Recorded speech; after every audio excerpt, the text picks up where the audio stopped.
Everyone, we are very excited to have you in a new informatics ground rounds at Johns Hopkins. Today I'm with Harold and our distinguished speaker that Harold will introduce. But before getting into the fun part of this session, I just wanted to remind everyone about the excellent courses that we're teaching this semester in the division. Those include health information systems designed to deployment, who is led by Gorkem Sevinch and Jasmine McNeil. Very interesting course on how to go from design to deployment. A second course we have is on the standards and systems interoperability, very relevant to our times today, how we connect EHR data and make stronger studies, led by Professor Anna Orlova. Also, we have clinical data analysis with Python with Dr. Paul Nagy. Super fun class. You will learn by doing and programming and getting access to data, which is always fun. We have secondary uses of electronic health record data, which I'm teaching with my colleague Brandon Lau, an introductory class on EHR data analysis. And finally, we have clinical decision analysis with Professor Lehman. Very fun class on understanding how decisions are made and how data and information can be better used and tailored to make decisions. All right, with that being said, Harold, all yours, please, go ahead. So with that, let me now formally introduce Dr. Tef. Um, I had the pleasure of meeting her for the first time when she was a chief resident of preventive medicine back in 2015. She innocently asked me to talk to the preventive medicine residents about informatics, and it's really terrific that here she is 7 years later, and really becoming a really productive faculty member in the field. She's an assistant scientist on the research track of assistant professor at the Center for Population Health, or CFIT, Center for Population Health IT at our Department of Health Policy Management in the School of Public Health. She also serves as the academic director of the Johns Hopkins Preventive Medicine Residency Program, from which she graduated. She earned her medical degree from Tehran University of Medical Science in Tehran, Iran, her MP, Master's in Public Health from the Johns Hopkins Bloomberg School of Public Health. She completed a preliminary year in internal medicine at the Yale-affiliated Griffin Hospital in Connecticut, and then our preventive medicine residency, as I said, back in 2014-15. She then completed the clinical informatics practice pathway at the School of Public Health, and she's board certified in preventive medicine and in clinical informatics. We just had a few more folks announced this last month, so glad we have a nice coterie of board certified clinical informaticians. As a preventive medicine, public health physician, and clinical informatician, Dr. Hatef focuses on population health, social and behavioral determinants of health, and health information technology, all of which you'll hear about today. Her main field of interest is the impact of social and behavioral determinants of health on health-related outcomes using health IT and big data, clearly relevant today. She's involved in several projects in this area. So at CFIT, she led the development of population health framework and measurements for Maryland, a collaboration with the Maryland Health Information Exchange, CRISP, and it was supported through Maryland State Improvement Model and the Centers for Medicare and Medicaid Services. She also led the project to assess the impact of community population level social determinants of health on healthcare utilization at the Veterans Hospital Health Administration. In addition, in collaboration with other faculty at CFIT, she works in new methods of data mining and natural language processing to address social determinants of health using structured and unstructured electronic health record data and publicly available population level data such as US Census. And the reason she needs to use all these fancy methods is what she'll be telling you right now. So Dr. Hatef, take it away. Thanks, Harold, for the Please. introduction. And thanks, everyone, for joining the talk. As Harold mentioned, most of the work I've done in the last few years has been focused on investigating the social determinants of health using data in the electronic health record in the health system, and also the population level data outside the health system.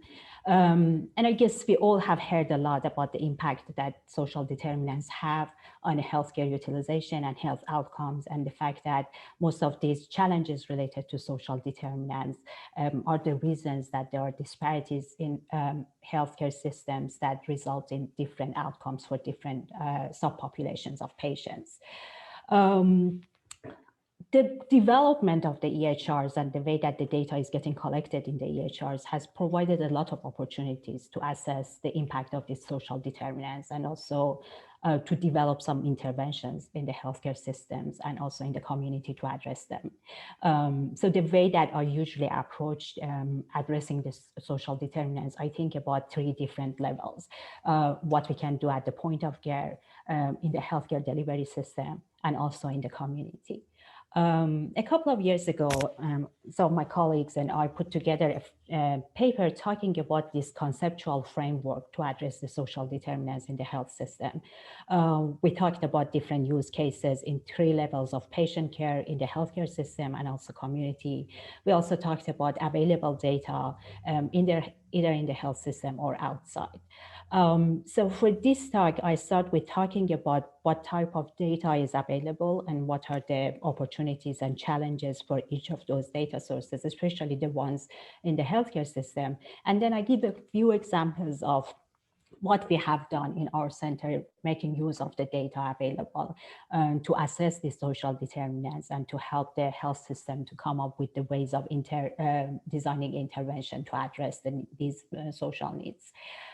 So as you know, the main source of data in the health system is currently EHRs, either the structured or unstructured EHR. Each one has some sort of information on social determinants. A couple of years ago, we did a study with ICTR, basically investigating the documentation of these social determinants in Johns Hopkins EHR. We looked at the structured data from 2003 to 2018, and we had about 5.4 million patients. And as you know, before 2013, there were a number of isolated electronic records across the institute, and some of them weren't talking with each other that well. In 2013, that Hopkins obtained EPIC, they started migrating all the information and putting them basically in one place. And different entities across the institute started joining EPIC, and by 2016, everybody basically had access to the same electronic health record. For the unstructured part of the data, we limited it to 2016 to 2018. 2018 was when we were doing the study. 2016 was basically when everybody had access to EPIC, and we chose that time as when everybody started documenting their information in EPIC. So we had about 1.2 million patients still and have access to their records. Then the next question was, how do you basically approach the social behavioral determinants, and what is the framework, or what are different subdomains that we needed to take into account? At the time, there was a report by Academy of Medicine, Institute of Medicine, and now National Academy of Medicine, that made a number of recommendations about the type of the social behavioral data that the electronic health record should be able to document. Using that information, I put together this framework, and we defined some subdomains for social determinant, and each of those we selected a few of the main categories of social behavioral determinants. This is a busy table, but I just wanted to show at the time when we performed this study, this was the status of basically documenting these social behavioral determinants in the health system, in our health system. Most of our patients had an address documented in their EHR. This is important because later on I show if your data is geocoded, how you can link that data to population level data and basically assess the impact of these social needs at the patient level and also social determinants at the population level. Some other information like race was pretty commonly documented, but ethnicity not that well. Then you get to some behavioral determinants, like 10% almost of the patients had information on alcohol use, or for smoking, it was about 1/3 of the patient. And this wasn't a very odd practice. Looking at other health systems, they were basically documenting this social determinant with the same rate, and it wasn't really a common practice. We also use these famous Z codes that document the socials to see how the documentation happened in the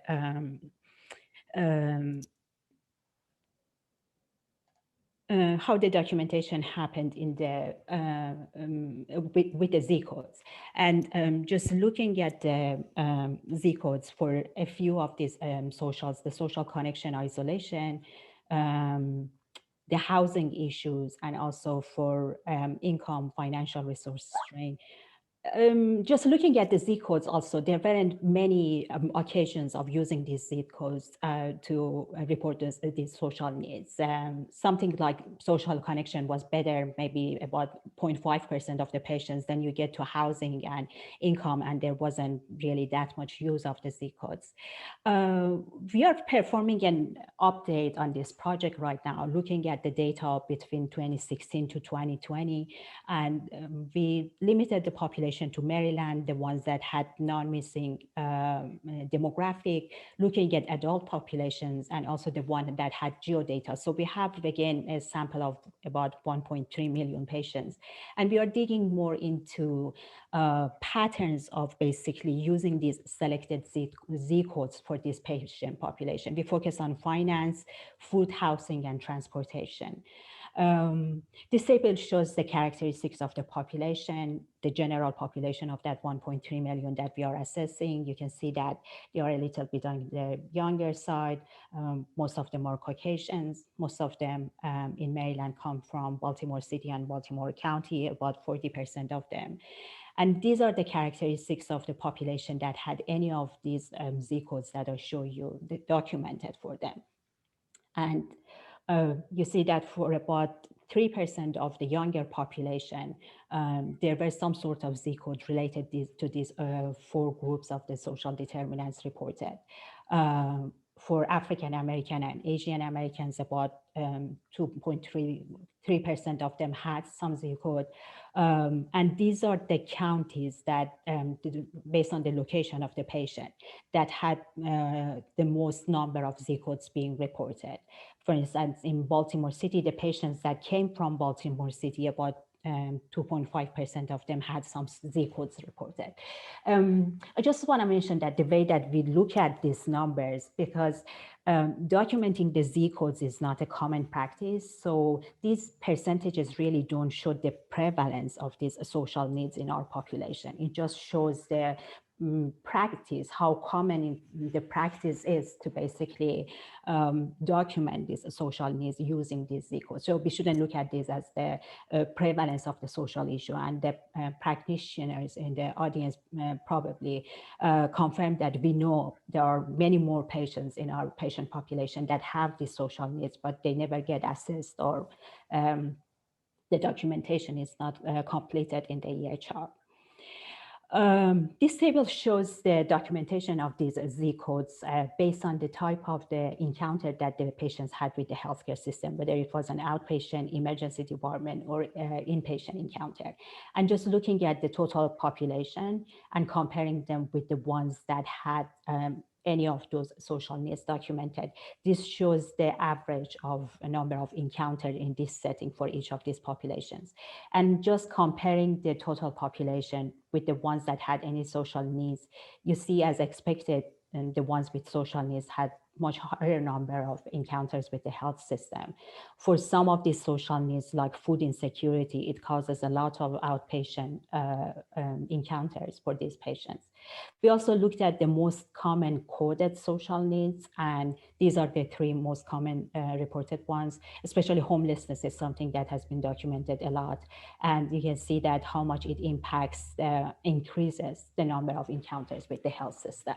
So what we are doing right now, we are basically digging into looking at different patterns that our providers are using this Z code to document the social needs, and trying to identify the high-risk patients that are getting assessed, and this type of patients and practices that are basically these social needs are being assessed for them and also documented in the EHR. But we all know that the structured part of the HR still is not like the major source of documenting these social needs. A lot of these social needs get documented in the free text notes of the EHRs.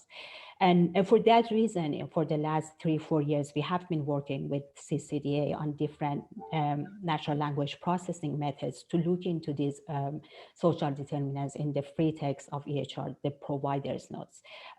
For the first study, we focused on social connection, housing issues, and income and finances.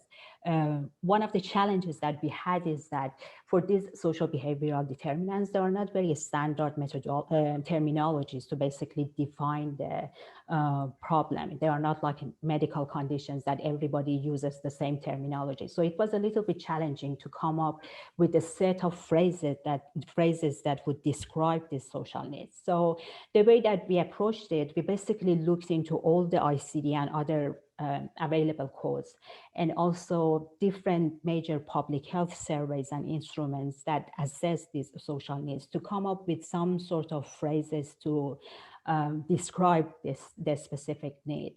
And we also did some literature review to see how other studies, whether they have developed some ontologies or they have recommended some terminology, and also did a little bit of manual annotation to look at the patterns that our own providers have been describing these social needs. And we put together a list of all different phrases for each of those needs, and our NLP specialists developed the NLP algorithms to look into the data. So this is the result for the social connection, housing, and also finances. And as you see, the numbers are still not that high, like less than 3% of the population had some social connection isolation documented or housing issues. This basically shows the percentage of patients that had at least one node with some mention of that specific social need in the note. While the numbers are not that high, but if you compare them to what you get from the structure side, you see that still most of the information about the social needs is getting documented in the free text part of the EHR. So we also looked at which providers document these social needs more often in their notes, and physicians were the ones that mostly documented them. And we looked at the type of notes. The progress notes were the ones that had most of this documentations of the social needs. For the next phase of this study, what we are doing right now, we have been collaborating with Kaiser Permanente, both their Mid-Atlantic health system and also the Southern California. And we have developed the same algorithms for housing issues at Hopkins and shared our algorithms with them. And they use the same kind of definition or inclusion criteria to develop their own cohort, and they ran the algorithms in their data. We wanted to kind of see how our algorithms perform outside our health system and with another EHR. Each of these health systems, because there are kind of different requirements in the system and there are different ways of documenting these social needs, we had a little bit of a different method of developing our gold standards and a little bit of a different sample size. But the results was pretty comparable, that our algorithms are doing pretty well in terms of their sensitivity and specificity. The Southern California, they did manual annotation and they developed a very clean gold standard, and their performance was better there. The Mid-Atlantic is relying a lot on some of the questionnaires, and the questionnaires are not usually exactly asking the same right questions, so it's a little bit difficult to assess the performance of the algorithm. But this study is pretty important for us because this was the first time that we had a chance to go beyond our own health system and to look how generalizable our NLP algorithms are, and the result is promising. It's still an ongoing project. So these are basically the examples of what we can get from the health system. And with all these efforts that are going in the health system, you see that the documenting these social needs are not still very common practices. So especially when it comes to research or development of some population level intervention to address the social needs, many health systems and many researchers rely a lot on the population level data that come from different sources. The most famous one that you have probably heard of is Census and the American Community Survey. The census surveys about 3% of the population every year, and they assess a very wide range of social needs, from employment to some housing issues to education and income. And a lot of these studies basically use this population level data. I give some examples of how we can use that population level data linked to patient level. But before getting there, I just want to mention that one way of making use of this social data available in the health system, or even on a population level, is to make it available at the point of care for the providers. This diagram shows the plan that we have for a study. It's an R01 we submitted last year. We are still waiting to hear from NIH. But if it gets funded, we have this idea that we want to develop a social risk score based on the data we can get from EHR, structured, unstructured, and population level data on social needs of the patient and social determinants. And we want to make that risk score available in a clinical decision support tool for the providers. So the providers would be able to see the risk score for a patient while they are basically reviewing the clinical information for the patient. Then they can identify the patients that really have higher social needs or risk and do more in-depth assessment of those needs. Then we are going to develop a closed loop referral with Maryland Health Information Exchange, CRISP, to connect these providers to community-based social services organizations. So our providers would be able to communicate with those community-based organizations to refer the patients and also to hear back from them about what happened to the patient and how these social needs were addressed. And then we basically assess the impact on some health outcomes and the work processes in the clinics, and hopefully we'll be able to disseminate our results. So this is one of the examples that when I talked about thinking about social data and what we can do with it, the first step would be to do something related to patient care. And this is one of the examples. Another use case would be what would happen in a healthcare system. And this is something probably more common right now, or there is more research going on in about how to include this social behavioral data in the predictive risk models, because traditionally these risk models have been used in the US health systems for a very long time. They help the health systems to identify the super utilizers in the system and to kind of have some expectations of the potential cost for the future. But most of these predictive risk models are based on claims data, a little bit of clinical data from EHRs, but they don't have that much of the social or behavioral data incorporated in them.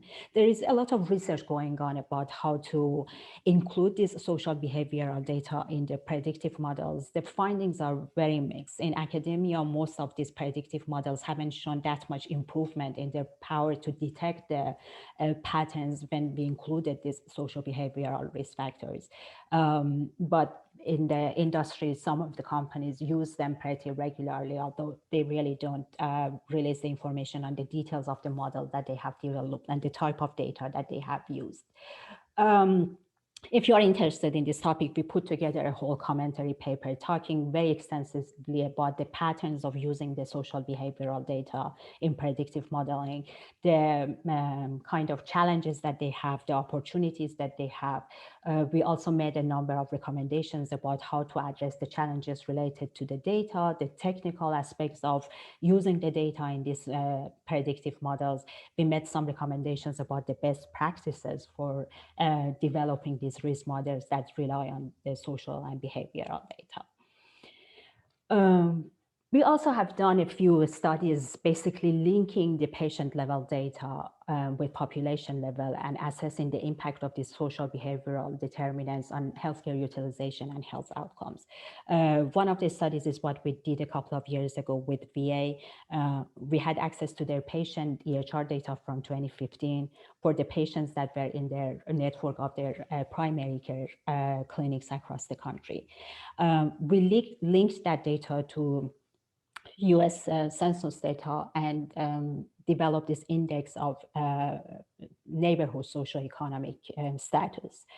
And we then looked at how different factors, including the demographic and also some of the clinical factor, in addition to those socioeconomic characteristics of the neighborhood, impacted the hospitalization for those patients.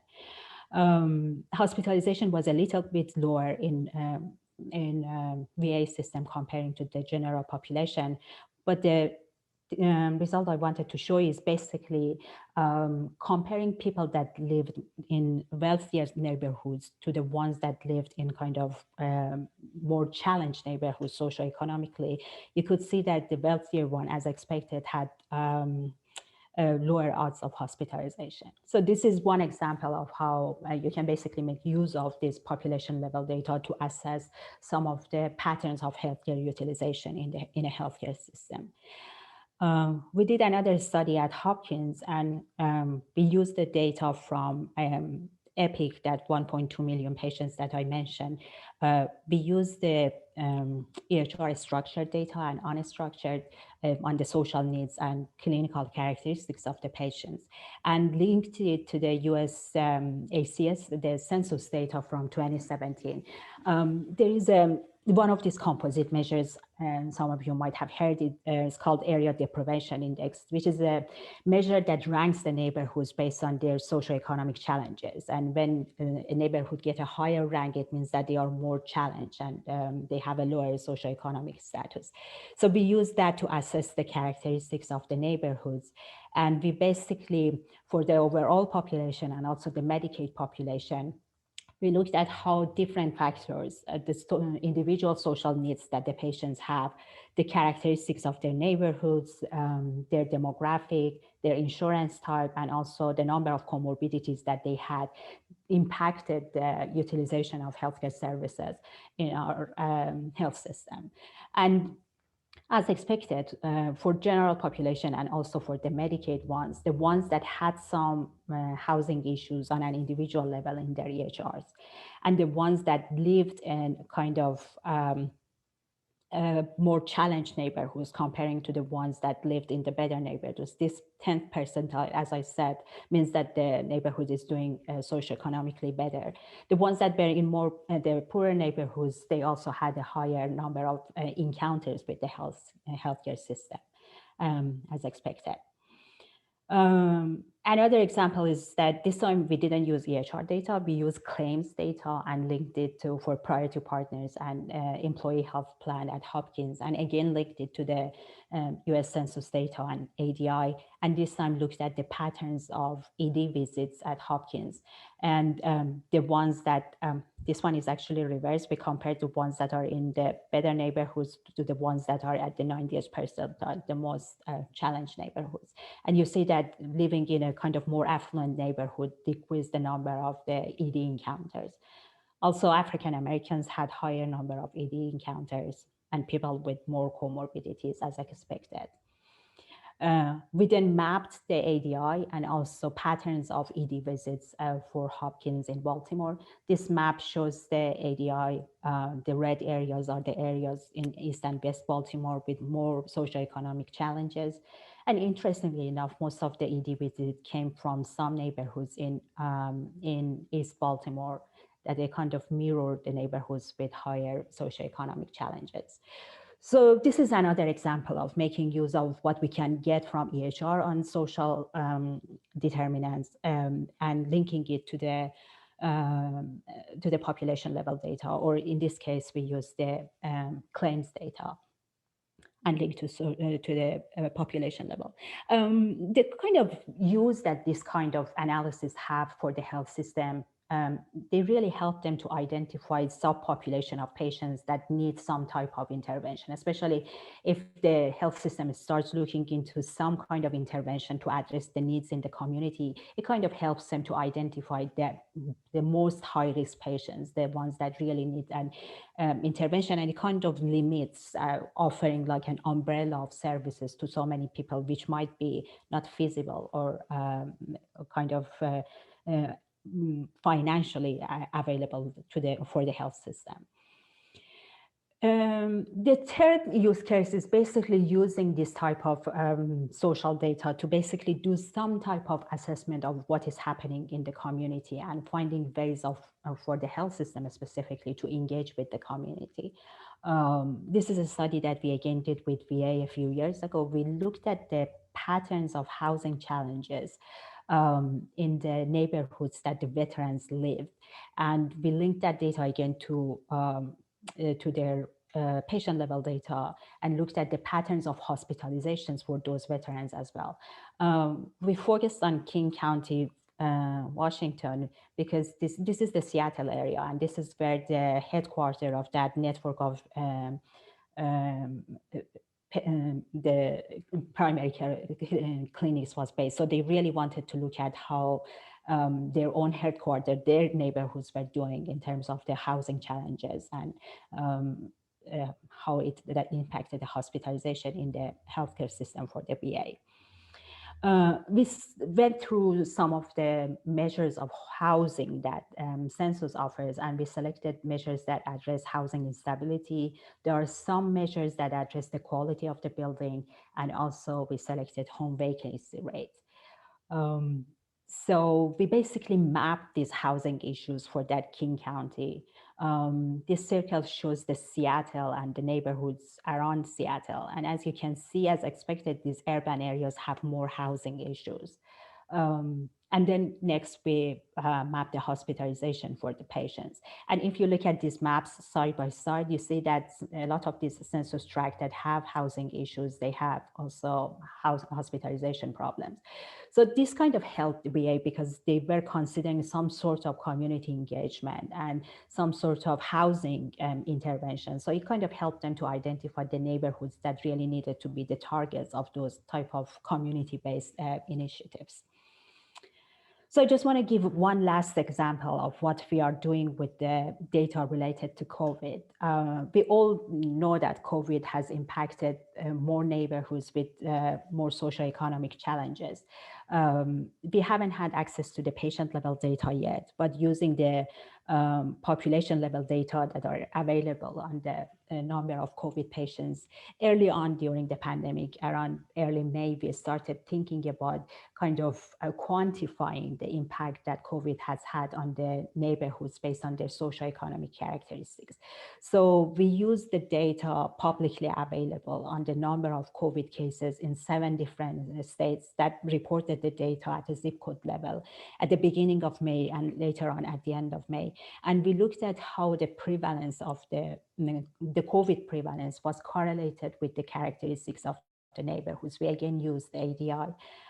We also adjusted it for age and gender and the size of the zip code because we knew that the zip codes that were more urban area and had a higher population density were more impacted with COVID, and we wanted to take that kind of effect out of this correlation. So this table basically shows the correlations for these 7 states. At the beginning, around May 3rd, there weren't several of these states didn't have a very high number of patients being tested for COVID. But in 3 of them, in Illinois, Maryland, and South Carolina, there was a positive correlation between ADI and COVID prevalence, which means that for neighborhoods that had higher ADI, that had more socioeconomic challenges, the prevalence of COVID was higher. And the other states didn't show this relationship, but if you looked at also the patterns of testing for COVID, these states had very low numbers of tested individuals. So when you had enough patients tested in a neighborhood, you could see that the more socioeconomically challenged neighborhoods had more problems. We also looked at the same correlations at the end of May. And all other states showed that when the number of the people being tested increased, you could see the same correlation between COVID prevalence and ADI. In all the states, the neighborhoods with higher ADI that had more socioeconomic challenges had a higher number of COVID patients, except for Virginia, that the relationship, the correlation was reversed. And when you look, if you looked at the patterns of people being tested in Virginia, you could see that more affluent neighborhoods in Virginia had a higher number of tested patients. So that's the reason that the socioeconomically challenged neighborhoods there weren't really tested enough, and they were underrepresented in the sample. So we think that's the reason that the correlation was reversed in Virginia. So I think with these examples, I hope I was able to show that there are a lot of opportunities to kind of use the data on social determinants in the healthcare system from EHR or sometimes maybe even in the claims. But there are still a lot of challenges related to lack of standards for basically measuring these social needs, or even best practices of what to do after we measure and who should be referred and how we should refer them. There are a lot of challenges related to the cost, both for providers and health system. Is a really huge burden for the health system to ask for screening for this social and finding ways of addressing these social needs. There are also a lot of data challenges because for the most part, the role that the health systems can really play in this social determinants domain is to identify the patients that have social needs. But most of these social needs are not the type of needs that the health systems can address. So they need to do the referral.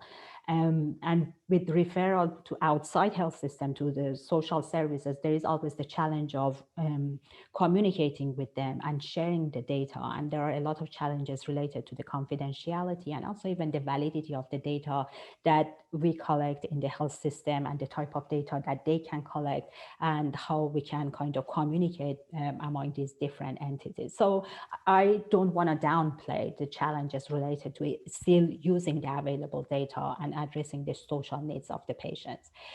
But with all these challenges, I think we all agree that there are some growing pressures from payers and policymakers on providers and health system to somehow provide services that are at a higher quality and a lower cost.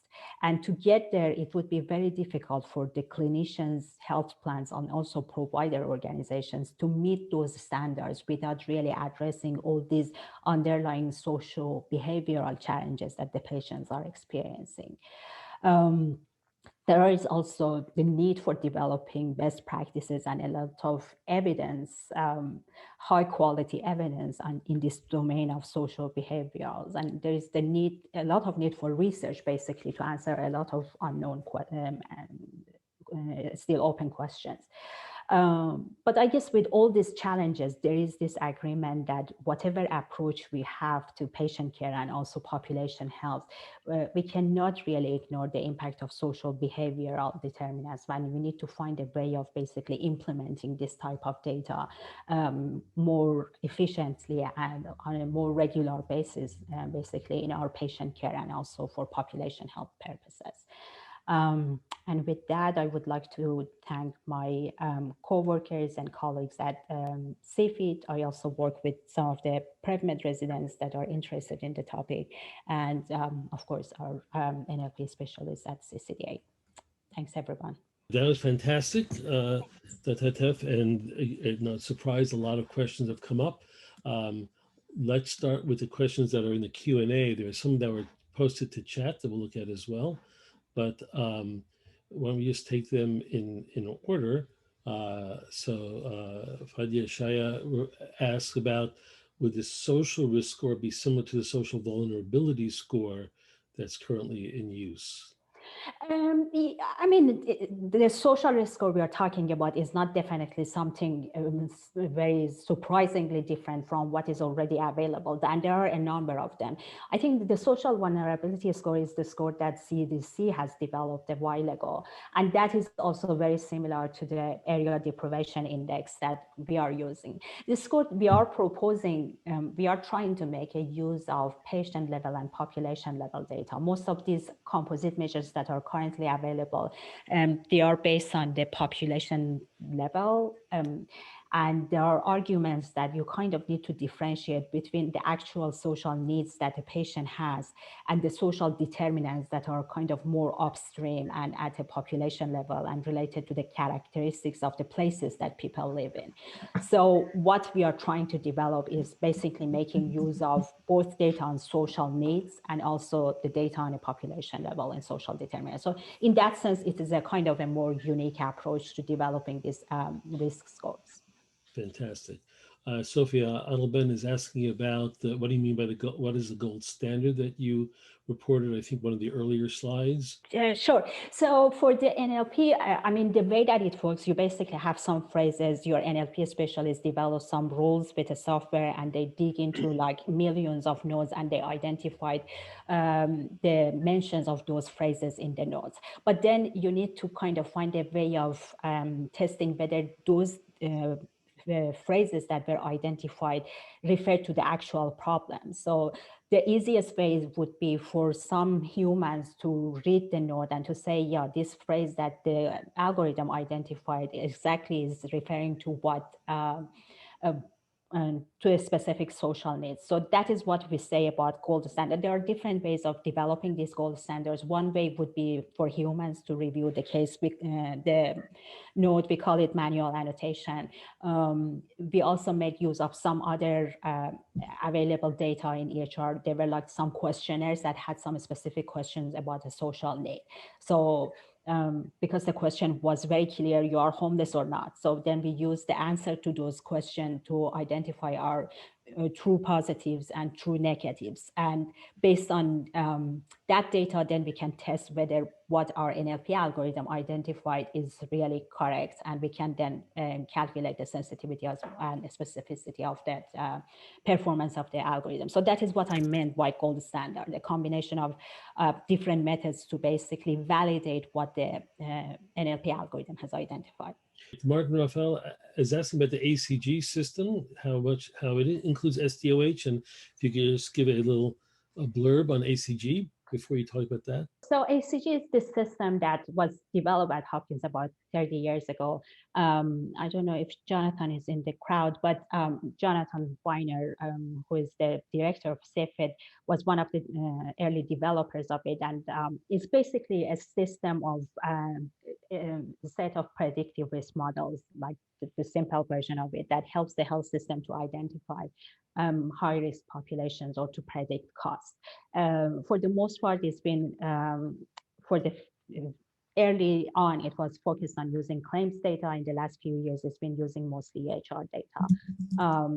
It is very much using clinical risk factor. We've been doing a lot of research on how to incorporate social determinants in the ACG. Those Z codes are available in the ACG package. For the next release, we are actually working on making them more prominent or organizing in a way that is easier for the users to use them. But we are also looking into ways of including them in those predictive models that the ACG has. So not in the near future, like in the next release, they are not going to be a part of the predictive models yet, but they are going to be a lot of the Z codes available for the users. The ultimate goal is that these predictive models would have some ways of including the SDOH Z codes as well. Martin, and I forgot somebody else also asked about Aunt Bertha and other social service tools and referral systems. So he writes, if providers refer patients to CRISP for social resources to address the social determinants, how will they be aligned with these other local services?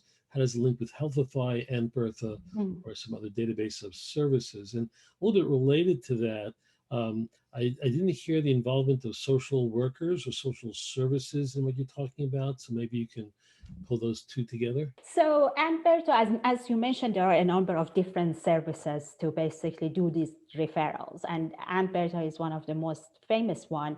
It is available for free if people want to basically search for social services. But if its health system wants to use them to do the referrals to the social service agencies, there is a fee included. And I know that our health system has been in kind of negotiation with different companies to figure out a way of using their services. I don't think that we have landed on any specific company yet.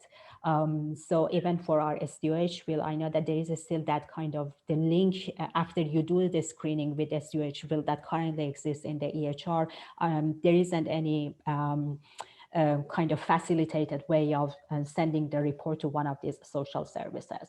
What we are proposing in that, or one that I mentioned, is basically, it's the same idea, but we want to make use of the infrastructure, the health information exchange, that is the kind of infrastructure in the state. And we believe they have more capacity probably and have more maybe weight to make these communications and to link these different health system. And in the future, if you want to add to this whole network of health systems and social services to communicate with each other, it would be easier to kind of direct those communications through the health information exchange. And because there is that informatics infrastructure in the state, we thought that would be a better way of using it rather than working with a private company.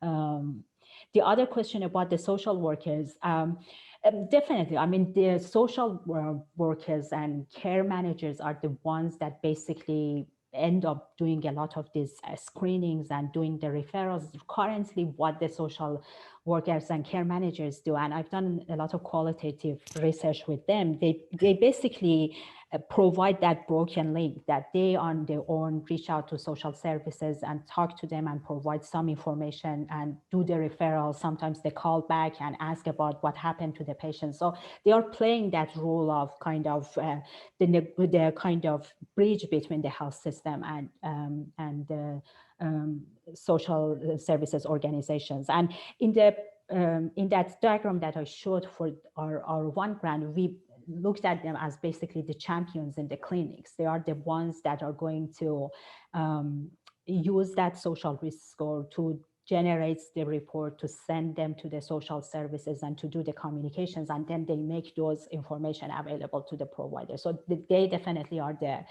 like the frontline workers to do the screenings and referrals and the communications. One of our research students, Leo Lee, asked about how the data, the SDOH data from the EHR is validated. Could clinicians be less sensitive in capturing SDOH data such as financial stress and so forth? And so related to that, assuming that there's a lot of SDOH data that's missing, how did you, so clearly the data you get is very specific. It's lots of relatively few false positives. If somebody says they're homeless, that's real data. But if the absence of the question, you don't know what that means. How have you accounted for all that missing data in your analyses? And how have you dealt with that? How do you give upper bounds or sensitivity analysis or some flavor for how to deal with the poor signal that we're getting right now?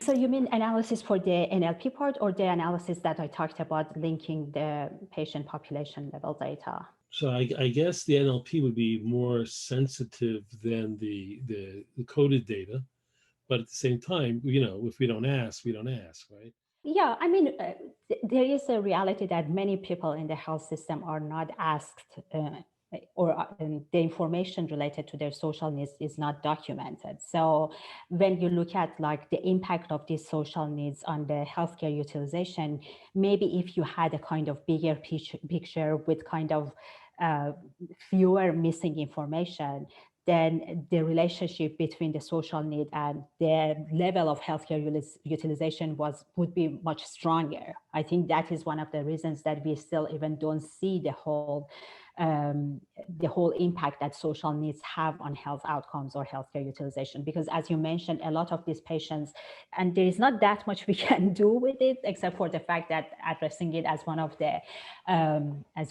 limitations of the study, that we tag a lot of people as negative for these social needs when we look at those relationships in our statistical models. But many of them might actually be the positive ones. That's the reason that we kind of did the subgroup analysis in the Medicaid population, because we thought at least we are limiting it to a subpopulation that has kind of the same level of relatively socioeconomic level. And still in that population, there are many of them that probably have social needs, but the social needs haven't been addressed for them.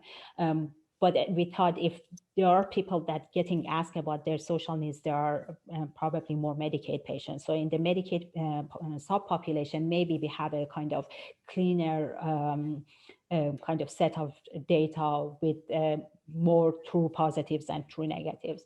But yeah, that is the limitation. I don't know if anybody has any specific technical recommendation about how to deal with it, but this is the challenge right now for performing this analysis, that it kind of impacts the strengths of the association that we are assessing.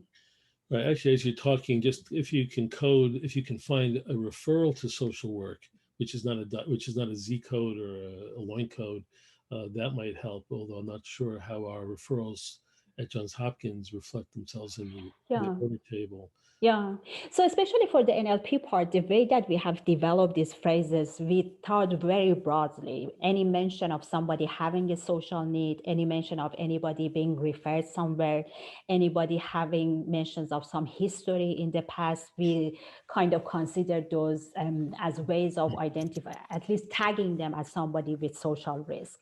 But even when you look at like the free text notes, the mentions of these social needs are not still very common practices, and is probably beyond the scope of this conversation, but it's even very difficult to, there are a lot of discrepancies that you kind of look at the questionnaire that was answered for a patient at one specific date, and the notes around that the same time, they are sometimes contradicting that questionnaire, that in the questionnaire, the patient didn't mention the social need. In the notes, they mentioned that they have some social needs. So there are challenges related to that. And I think if you talk to our practitioner friends, one of my friends told me that, especially like in the pediatric population, we ask these questions a lot, but at some point the patients know that we cannot do that much for them, and then end up not even mentioning it. Even when you ask the question that do you have like food insecurity, they sometimes even don't have like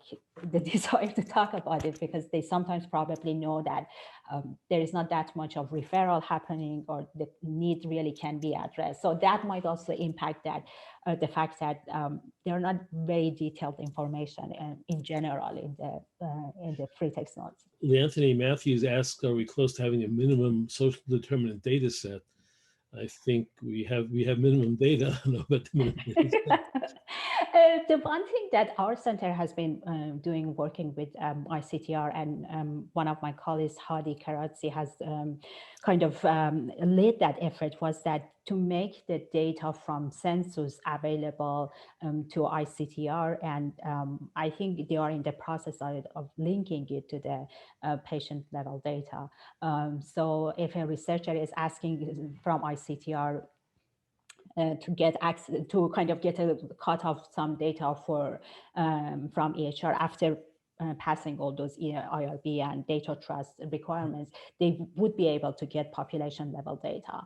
To do some advertisement, we have a symposium with ICTR on March 12th, and we talk a lot about all these details of data availability on social behavioral in EHR, and there are probably better informed people at ICTR that can answer the question where this process is at this point to get access to the data. But I also wanted to mention based on the project that we did a couple of years ago, CCD or ICTR and their website put together a handout of the type of social data that are available and researchers can ask for. So if you're familiar with CCDA process, you know that based on the type of project that you have, you can ask for limited access to some subpopulations of patients. You can define your cohort and identify the variables that you need. And there you can also identify whether you want to have any of this data from the structured part. I don't think that the unstructured is still available as a service. But from the structured part, you can also select the type of ICD codes that you want, or some of those data points that I showed on the social or more demographic information. You can ask for those as well to be added to your research data set. And unfortunately, we have a lot more questions, and I won't be able to ask all of them. Let me just one of our both graduates and faculty, Amarsati asks, we struggle with getting buy-in from users to leverage SDOH tools we use within the EMR. Have you seen more engagement when adding tools within the right workflow for physician, nurses, etc.? As an example, Epic now has their SDOH wheel. Are we seeing any changes in the having complained about not having enough data? Are we seeing improvements now that Epic and I don't know if Cerner and others have added those tools? Are we seeing more data? In this ongoing project, we are also going to look at how that SDOH wheel is getting used. I know that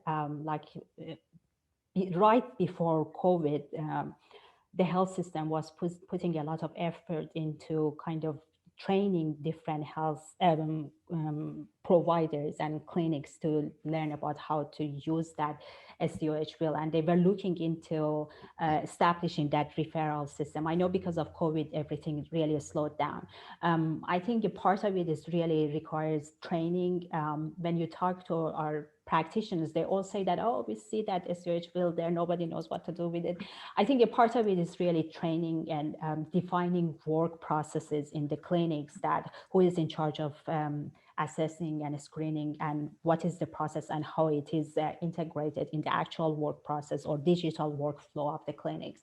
That's a part of that like famous R1 that I keep referring to. That is a part of it that we want to do. Another part is that I think the providers still feel uncomfortable if they cannot systematically send patients out and address the social needs. I think it would be difficult for them to keep doing the screening. There's always the question that what is next after somebody has a social need.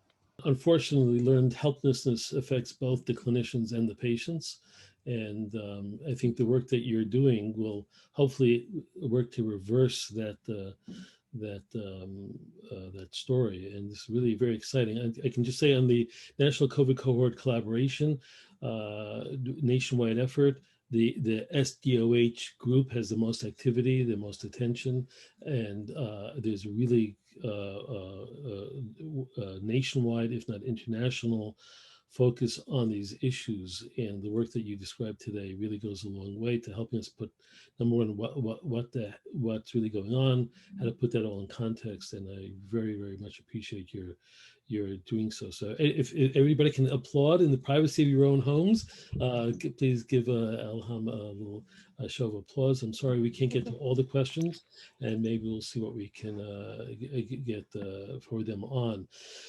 Just a reminder, our next Grand Rounds is in a month, in March 11th, where Purva Pradhan from University of Maryland will be talking about AA models to optimize opiate prescribing. So I suppose that would be another social determinant of health sort of situation, although obviously opioids affect more than just, they affect a wide range of people. So Dr. Martinez, anything else to add to our group at this point? Just say thank you to Elham for a great presentation, and the participants as well for the great questions. I think we learned a lot, and we look forward to the excellent work your group is creating for everyone, Elham. Thanks. Yeah, thanks for having me, everyone. And Dr. Weiner sends in his acknowledgement. So yes, he was listening in. Take care, everybody. Take care and have a great tomorrow, as they say. Bye bye. Thank you. Bye. Thanks. Bye.